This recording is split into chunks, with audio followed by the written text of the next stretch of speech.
चाहूंगा बाबा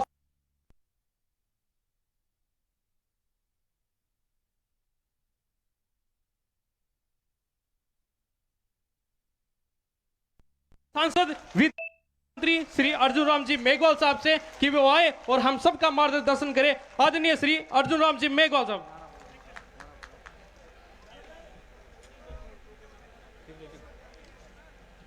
देखिए, मैं एक नारा लगा रहा हूं, आप थोड़ा रिपीट करेंगे।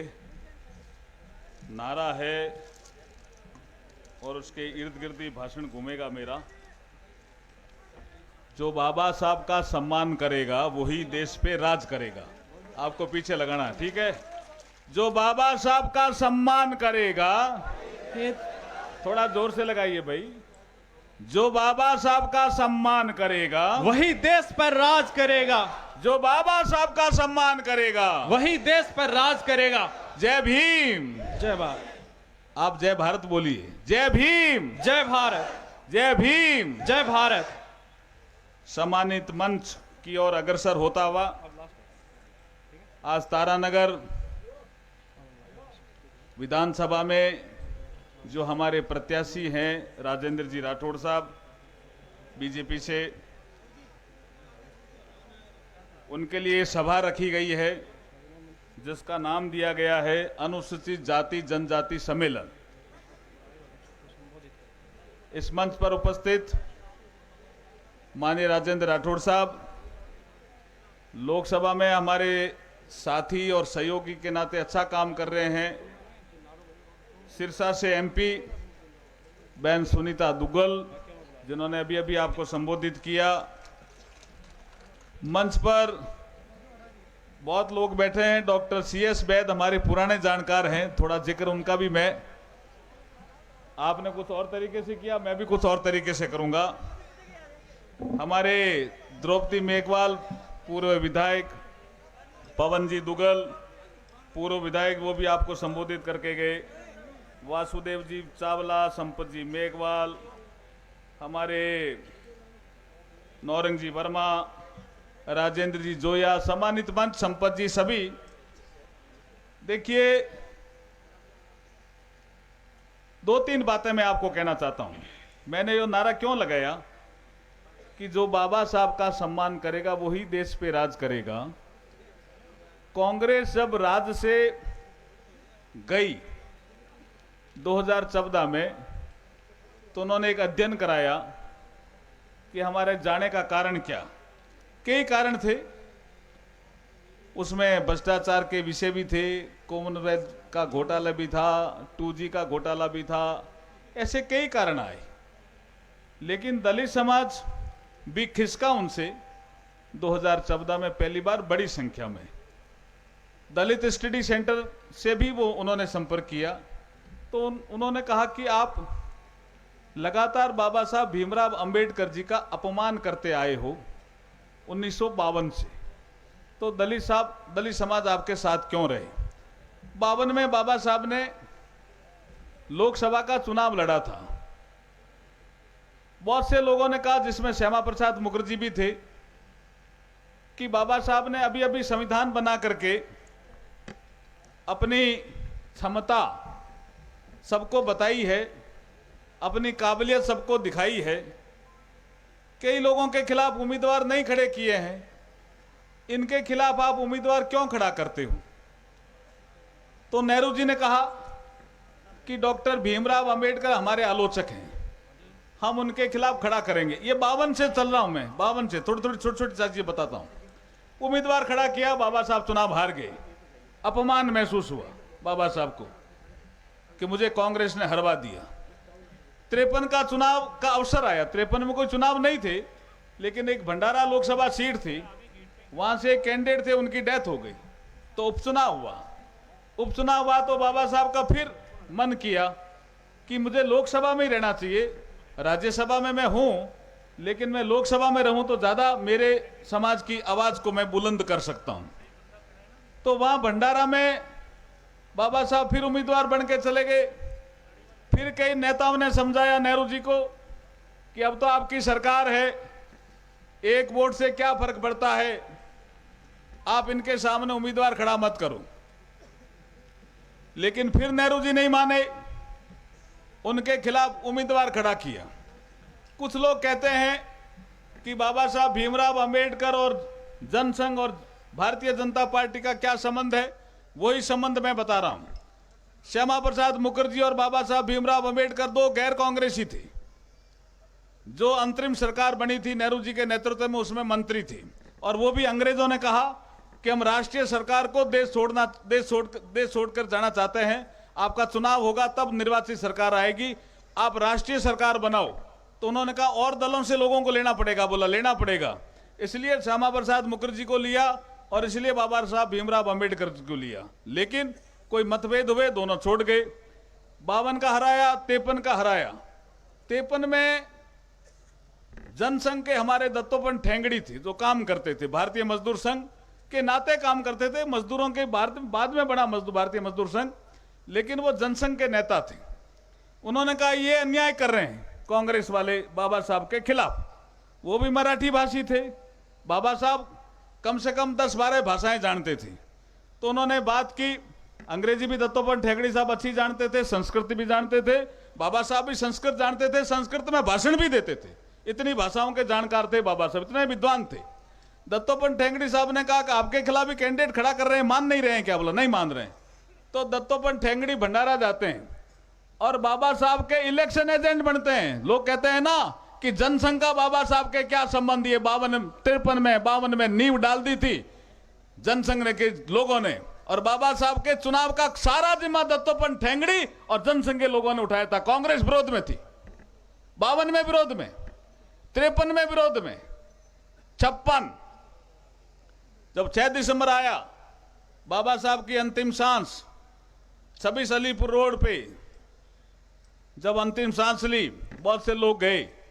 बहुत से लोगों ने कहा कि इनका संस्कार दिल्ली में हो जाए तो कैसा रहेगा, लेकिन कांग्रेस के नेताओं को पता था कि डॉक्टर भीमराव अंबेडकर की चिंगारी है, इनका अगर दिल्ली में संस्कार हो गया तो ये तो बहुत बड़े नेता बन जाएंगे, और अगर हम नहीं बुलाएंगे तो भी लोग दर्शन करने आएंगे। तो इनको बॉम्बे भेज दिया गया। बॉम्बे में एक ऐसे ही समुद्र के किनारे संस्कार कर दिया गया।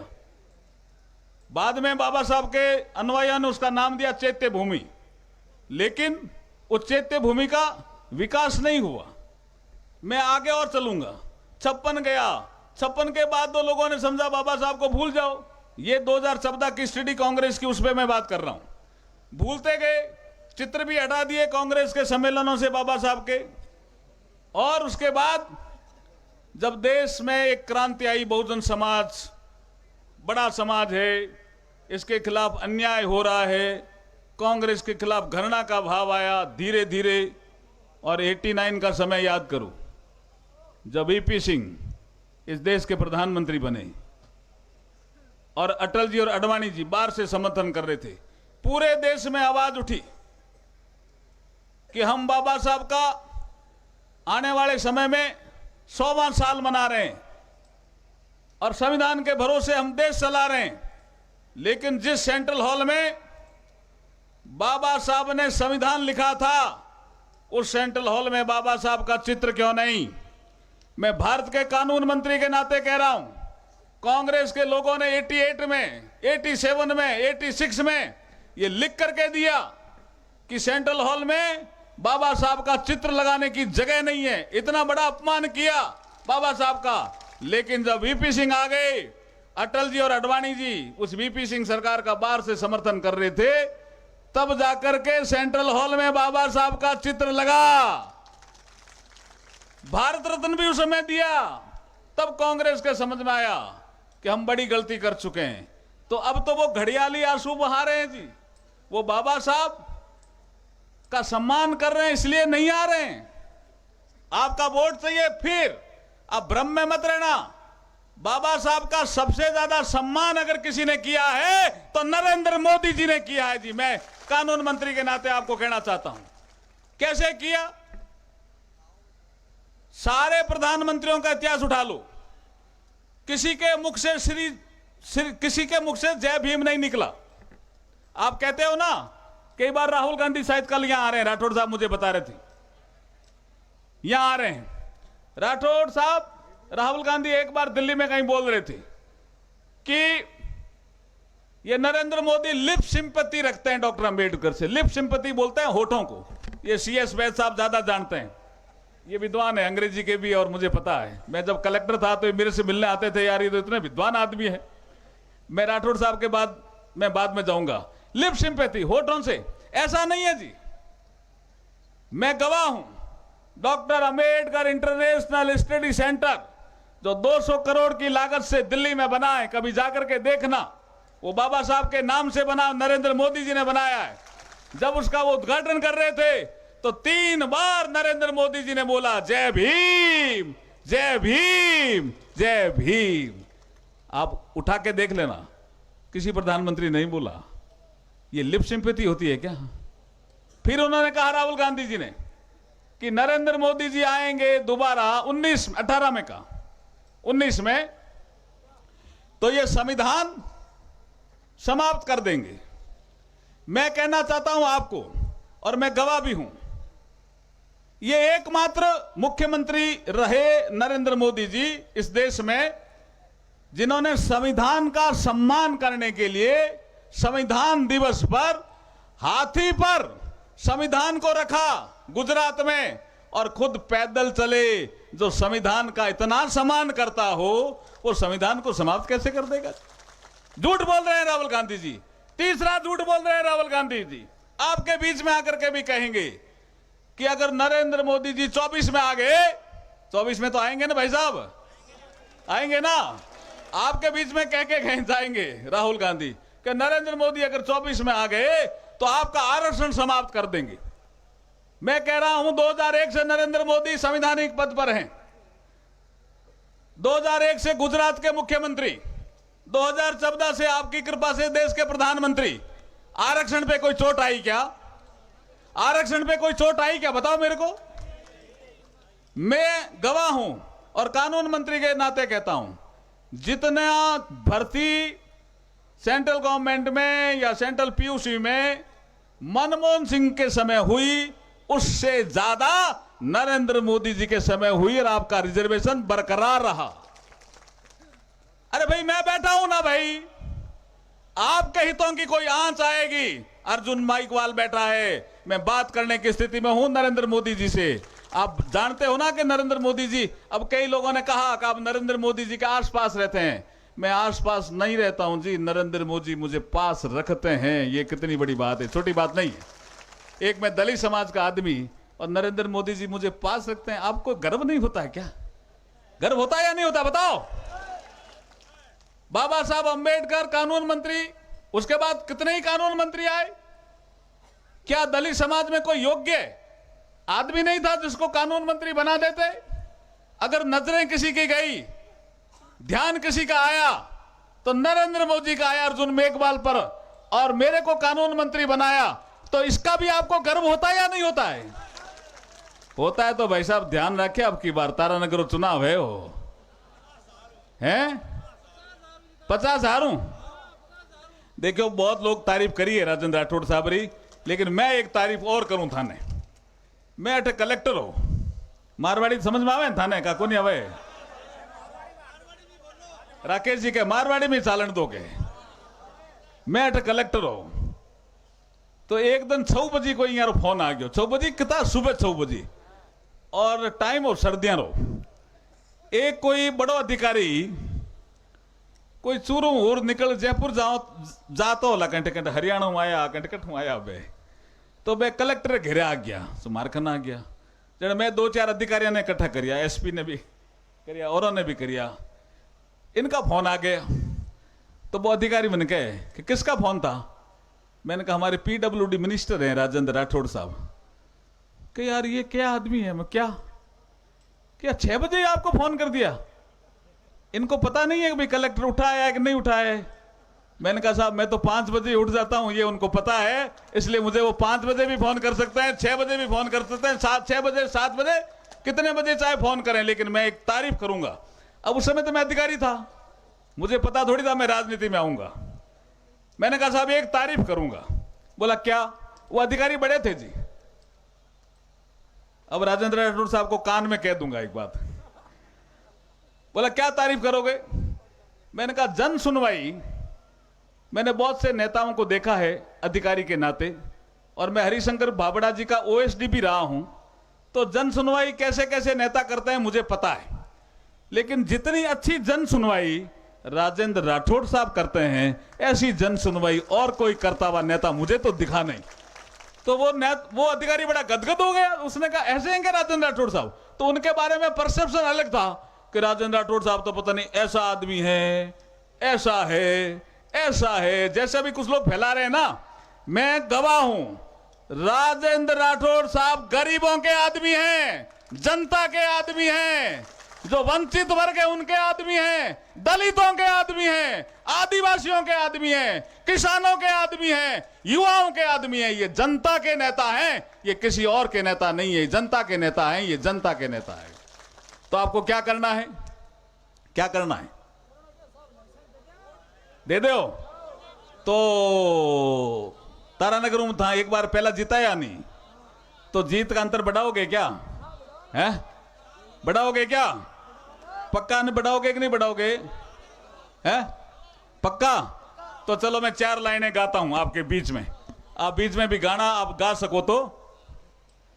हमारा हो एक ही मंत्र, हमारा हो एक ही मंत्र, बढ़ाना जीत का अंतर, बढ़ाना जीत का अंतर। हमारा एक ही हो मंत्र, हमारा एक ही हो मंत्र, बढ़ाना जीत का अंतर, बढ़ाना जीत का अंतर।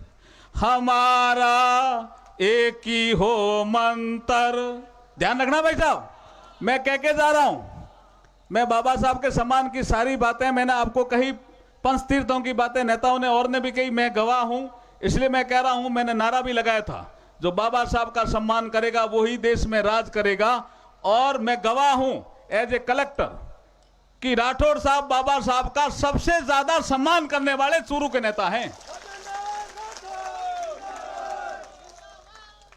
इसलिए इसको 4 लाइनें मत समझना, ये बहुत बड़ा मंत्र देके जा रहा हूं। मंत्र है या नहीं है? हमारा एक ही मंत्र, हमारा एक ही मंत्र, बढ़ाना जीत का अंतर, बढ़ाना जीत का अंतर।